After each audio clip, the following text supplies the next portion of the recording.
breast cancer specialist, மார்பக புற்றுநோய் அறுவை சிகிச்சை நிபுணர்.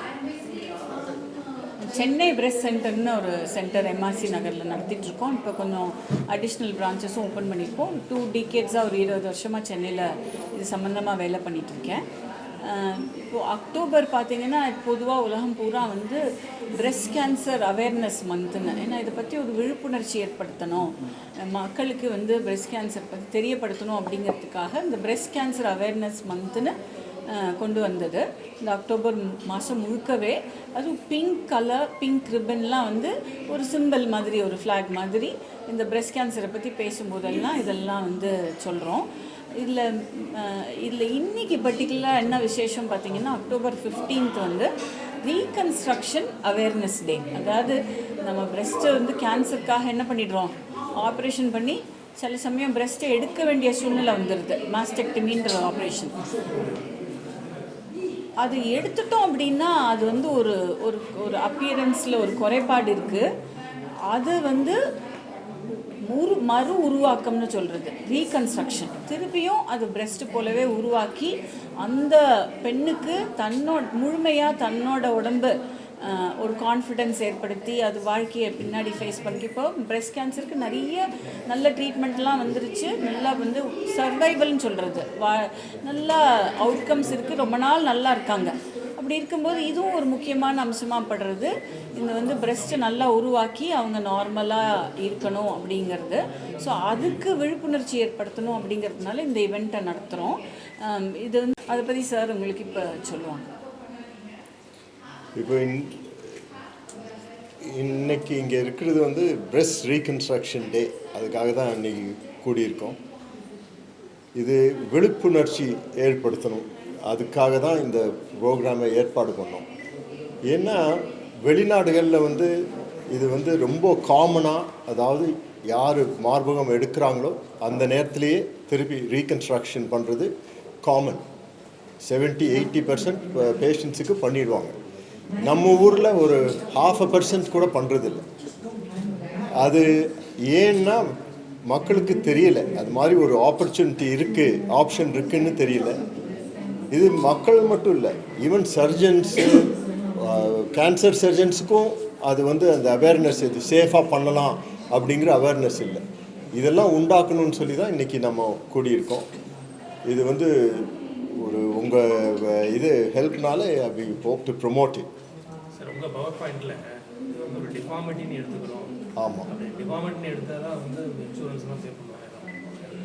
இன்சூரன்ஸ் பே பண்ணுறதுக்கு அது ரொம்ப இம்பார்ட்டண்ட் பாயிண்ட்டு. ஒரு மார்பகம் எடுத்துட்டா அது வந்து திருப்பி உருவாக்குறது வந்து ஒரு காஸ்மெட்டிக் அப்படின்னு ஒரு தப்பான ஒரு அபிப்பிராயம் இருக்குது.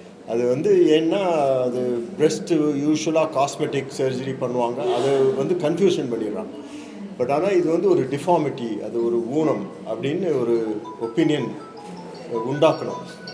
ஏன்னா நம்ம பார்க்காததுனால அது வந்து ஒன்றும் ப்ராப்ளம் இல்லை லேடிக்குன்னு நம்ம நினைக்கக்கூடாது. அதுதான் நான் சொன்னது. உடனே அது ஒரு காஸ்மெட்டிக், அது ஒரு ஸ்டிக்மா இருக்குது. பிரெஸ்ட்டை பற்றி பேசுகிறதுக்கே ஒரு ஸ்டிக்மா இருக்குது. அவங்க ஒரு லேடி வந்து கன்சல்டேஷன் பண்ணி நீங்கள் வந்து இப்போ எனக்கு ரீகன்ஸ்ட்ரக்ஷன் பண்ணணும் அப்படின்னு கேட்குறதுக்கு பல ஆப்ஸ்டக்கிள்ஸ் கடந்து வீட்டில் பேசி கூப்பிட்டு வந்து அவங்க வந்து, அதனால அந்த ஸ்டிக்மா ஒரு பெரிய இஷ்யூ நம்ம ஊரில். சார், இப்போ ஒரு பேஷண்ட் வந்து ஆல்ரெடி ஜெனட்டிக் இதுவாக எல்லாருக்குமே வச்சுக்கிறாங்க, இப்போ அவங்களோட சில்ட்ரன்ஸ் அவங்களுக்கும் வரும். ஆமாம், அந்த ஜீன் இருந்தால் அவங்களுக்கு வர்றதுக்கு வாய்ப்பு இருக்குது. கன்ஸ்ட்ரக்ஷனுக்கு அப்புறம் இந்த கோ ஹெட் ப்ரெக்னன்சி வந்து சில்ட்ரனும், பட் அஃப்கோர்ஸ் பிரெஸ்ட் ஃபீடிங் பண்ண முடியாது. It is made of fat, it's not of breast issue இருக்காது. சார், எந்த ஸ்டேஜில் இருக்கும்போது இந்த ரீகன்ஸ்ட்ரக்ஷன் வந்து பண்ண முடியும்? அப் டு எந்த stage? Stage 1, 2, 3 we can patient ஃபிட்டாக இருந்தால் பண்ணலாம். It was such a wonderful conversation with them. We all are in great hands, and I think they are God's representative on earth. When I was diagnosed in July last year, I was sitting with Dr. Selvi. I was not accompanied by anybody that day because, I didn't expect these things to happen. Just went for a normal consultation, but she knew that minute she saw that something was wrong there. But one thing I would say is I had no fear. One was her sitting across the desk, and then the guru, both the gurus in her desk, Paramacharya of Kanchi and Swami Dayananda Saraswati Swamiji. It immediately calmed my mind, and I said, I'm not going to worry about this at all. I knew that they are going to take care in the form of my doctor. So I think the main thing I would like to talk about today is acceptance. இது நம்மளுக்கு இந்த வந்தது ஒரு பெரிய வியாதியாக நினச்சிக்கிட்டு நம்ம அதை பற்றி கவலைப்பட்டு அதை ஐயோ நான் அதை வெளில சொல்ல மாட்டேன் அப்படின்னு சொல்கிறதோட இது ஒரு அக்செப்ட் பண்ணிட்டு, if we are able to talk in public about this, if we are able to talk to our close friends and immediately seek attention, as we all know, breast cancer is certainly curable, fortunately one of the most curable kinds of cancers discovered early. So I think that courage has to emanate from within. I think that's very important. And it's not only the patient, it is the surrounding, it is the society, it is the sisterhood that we spoke about. I think that gives the courage for us. Of course, there is a lot of stigma. Even today, I can tell you that through the 1.5 years that I went through this treatment, there are friends who have stayed away from seeing me.